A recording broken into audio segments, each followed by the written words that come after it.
आप फिर से एक बार आपको लगना चाहिए, मेरा आपसे अपील है। And I now welcome you to for any question.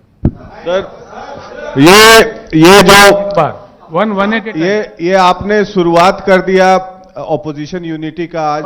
One at a time. Rao sahab, आपने ऑपोजिशन यूनिटी का शुरुआत किया। आप हैं, नीतीश जी की पार्टी है, तेजस्वी की पार्टी है, तो क्या आप अपील करेंगे सारी पार्टियों को एक मंच पर आने के लिए? दूसरा कि इसके पहले हमने देखा है कि थर्ड फ्रंट का जो भी प्रयोग रहा है वो विफल रहा है, तो क्या कांग्रेस भी ऑन बोर्ड रहेगी तभी एक चैलेंज दे सकते हैं जो आप बीजेपी मुक्त भारत कर रहे हैं या नरेंद्र मोदी को चैलेंज करने के लिए? और क्या उसकी अगुवाई नीतीश कुमार के हाथ में आप लोग दे सकते हैं या कोई और अन्य नेता होगा, क्योंकि नेता तमाम है? एक ही बात आपको मैं जवाब देना चाहूंगा, हम जो इस बात में एकजुट है इसको लेके हर संभव प्रयास करेंगे।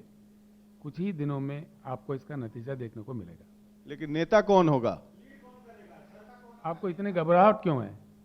हम चुनेंगे जब समझ आएंगे, वक्त आएंगे। लेकिन आपने अभी आपने इतनी समस्याएं, मैंने आपका जवाब दे चुका। सर एक सेकंड, अभी आपने इतनी समस्याएं बताई। मैंने आपको अभी जवाब दे चुका है। हमारी बैठक होगी, विस्तार में हम बात करेंगे, जरूर किसी एक नेता चुनेंगे। आप घबराहट क्यों है? आप कांग्रेस ऑन बोर्ड रहेगी?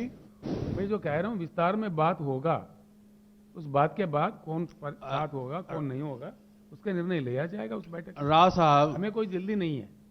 राव साहब, अभी आपने अभी विस्तार से बताया कि कई क्षेत्र में अशांति है, गरीबों में अशांति है, किसानों में अशांति है, धार्मिक सद्भाव खत्म है, और ये भी आपने कहा कि जब भी अशांति होता है तो बिहार से क्रांति होता है, तब शांति आता है देश में। तो अभी चारों तरफ अशांति है। बिहार के पावन धरती पर आप बैठे हैं और मुख्यमंत्री नीतीश जी बैठे हुए हैं, जेपी के नेतृत्व में आंदोलन में भाग लिए। तो क्या आपको ऐसा लगता है, आपके अंदर ऐसा मन में विश्वास है कि जिस पवित्र स्थान पर आप बैठे हुए हैं, यहाँ से देश की राजनीति को एक नई दिशा मिलेगी और जो आप शांति चाहते हैं हर क्षेत्र में, जो देश के हित में चाहते हैं, वहाँ एक नई रोशनी मिलेगी? मैं आपसे एक बात कहना चाहूंगा, इस देश का दुर्दशा ये है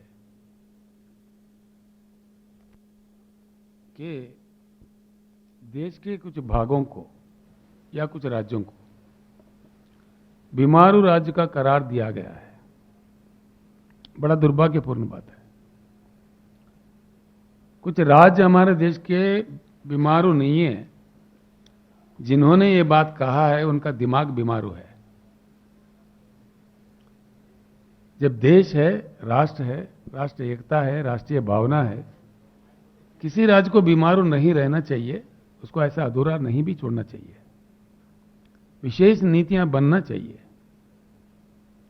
हमारे बड़े भाई नीतीश जी कई सालों से, कई दशकों से प्रयत्न में लगे हुए हैं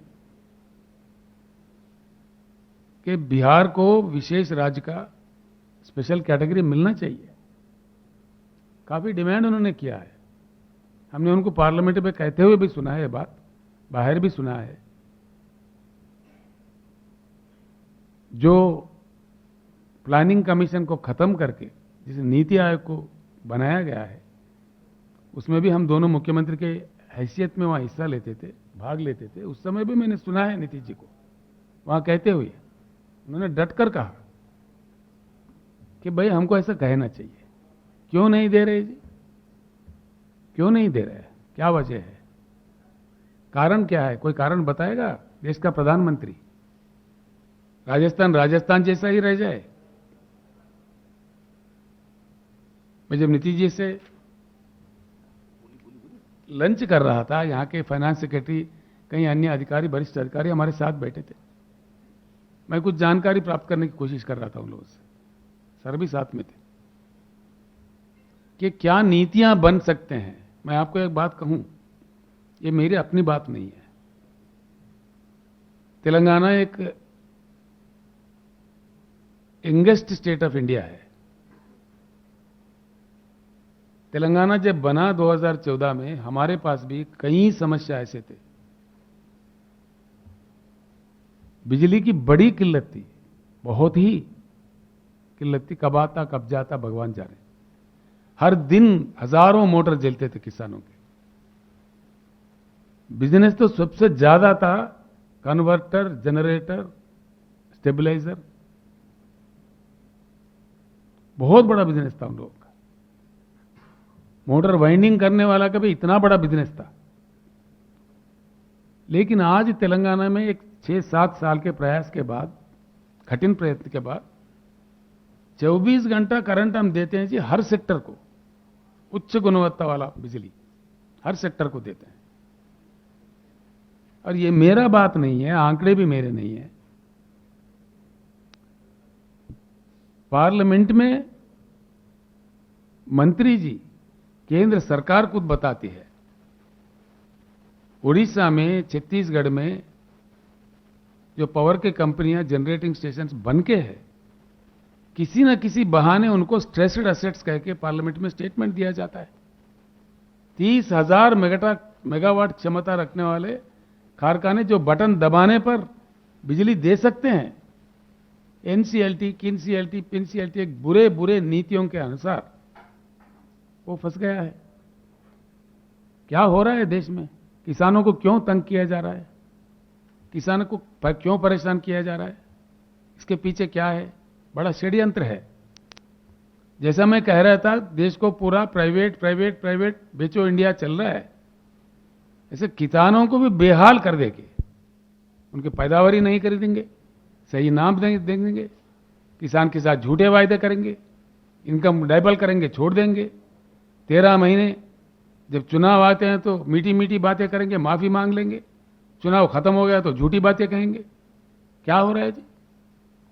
प्रधानमंत्री जी किसानों से खुद माफी मांगे थे, क्या हुआ? इतने महीने बीत गए। क्या हो रहा है? केंद्र सरकार के पास इतना भी हौसला नहीं है कुछ कुछ बात कह सके किसानों को, इस देश के किसानों को? क्या हो रहा है देश में? अगर किया जाए, ये बात मेरा नहीं है जी, विशेषज्ञों का है, शास्त्रज्ञों का है। 2 साल के अंदर